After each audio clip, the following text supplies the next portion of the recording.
hiding behind the Constitution they swore to uphold. The following videos and quotes are from Adam Schiff, now Senator, Jamie Raskin, and Kamala Harris. I've been following the career of both these gentlemen and can say they're some of the most two gifted orators of my lifetime. However, the double talk and backpedaling can be observed in the information to follow. There was a lot of emphasis and hope put on Jamie Raskin's words in regards to the 14th Amendment, Section 3. He stood as a staunch advocate of the amendment prior to the election and gave the impression that the attempt to implement it would be a priority. In his words, following the January 6, 2025 certification, shows his true priorities and revealed that it was all talk. In the same instance, Adam Schiff, as a manager in Donald Trump's impeachment trial, gave masterful testimony and closing arguments. He hit a home run 100 times over with his articulate points as to why this man should be removed from office and never allowed to gain the reins of power again. He touted how the founders factored in such a man and the Constitution should be followed to a T, and that the contents within would protect us against such a man.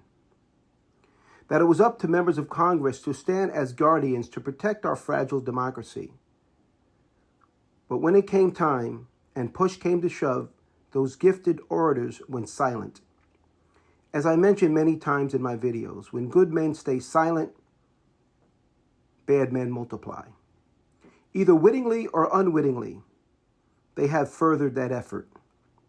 Last but not least, Kamala Harris, whose speeches gave hope to millions, whose run for the presidency was flawless and uplifting, only to give a conciliatory speech just ahead of the certification on January 6, 2025.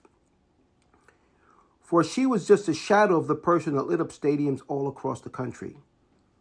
The person that insisted one who would strike the Constitution would never stand behind the seal of the President of the United States ever again. With vigor and unmatched passion, only to take a back seat and stay silent. What are we to believe when the most gifted speakers of our time fall short of their obligation to follow the Constitution, regardless of the consequences?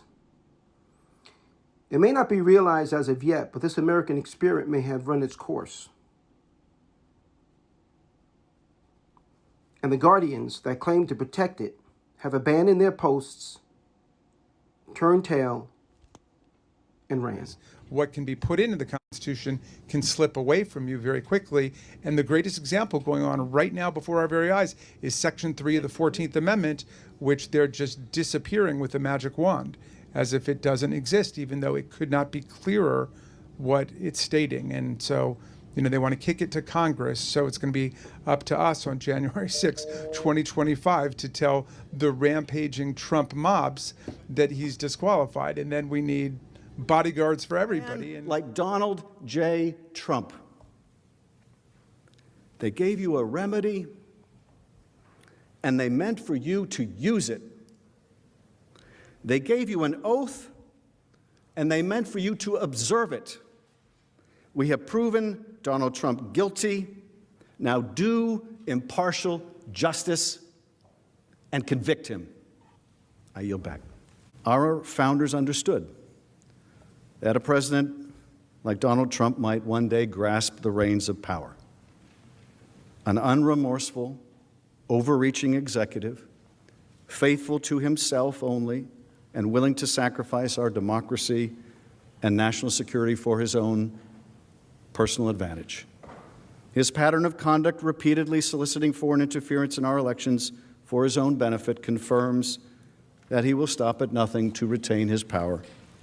He willfully chose to place his own personal interests above the country's and the integrity of our elections. There is every reason to believe that will continue.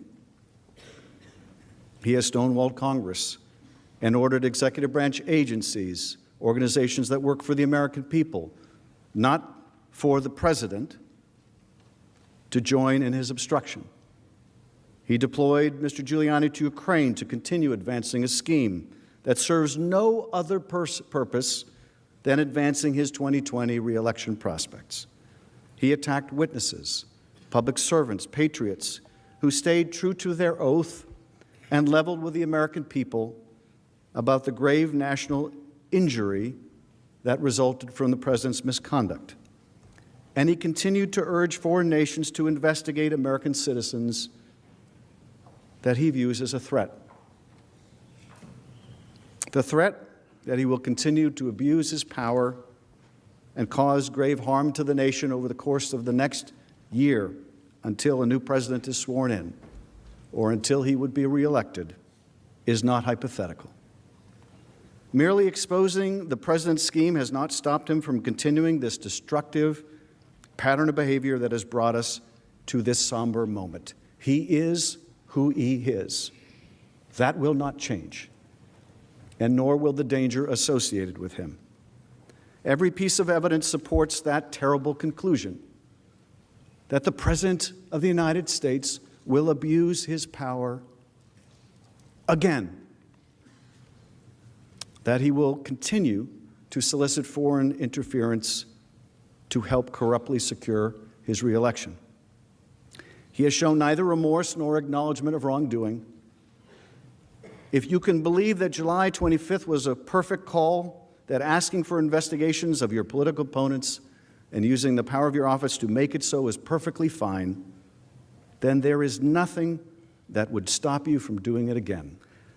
I hope and pray that we never have a president like Donald Trump in the Democratic Party, one that would betray the national interests and the country's security to help with his reelection. And I would hope to God that if we did, we would impeach him, and Democrats would lead the way. But I suppose you never know just how difficult that is until you are confronted with it. But you, my friends, are confronted with it. You are confronted with that difficulty now, and you must not shrink from it. History will not be kind to Donald Trump. I think we all know that. Not because it will be written by never-Trumpers, but because whenever we have departed from the values of our nation, we have come to regret it, and that regret is written all over the pages of our history. If you find that the House has proved its case and still vote to acquit, your name will be tied to his with a cord of steel and for all of history. But if you find the courage to stand up to him, to speak the awful truth to his rank falsehood, your place will be among the Davids who took on Goliath. If only you will say enough. Peaceful transfer of power is one of the most fundamental principles of American democracy. As much as any other principle, it is what distinguishes our system of government from monarchy or tyranny. Today at the United States Capitol, I will perform my constitutional duty as Vice President of the United States to certify the results of the 2024 election. This duty is a sacred obligation, one I will uphold, guided by love of country, loyalty to our Constitution, and my unwavering faith in the American people.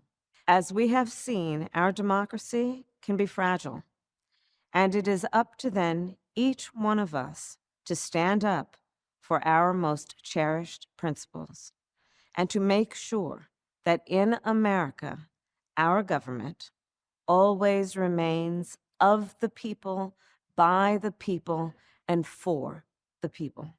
May God bless you, and may God bless the United States of America. The previous video depicts three individuals and their stance prior to the election and just before and at the certification of the votes. Now, it would appear that the certification of the votes has been completed and there has been no issues with the individual states. There have been no objections. But I wanted to bring these previous videos to you to show the contrast as to what was said, what was implied, what we thought might go down, what we thought might be a stop when it came to the certification, and we were wrong. We miscalculated.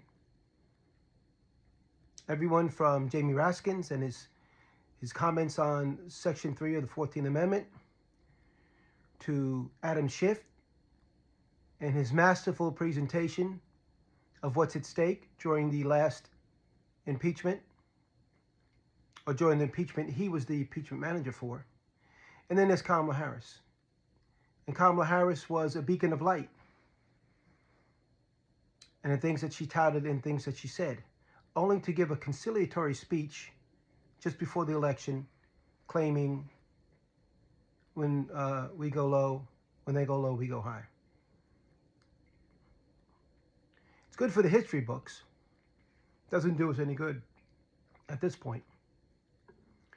Now, I haven't given up.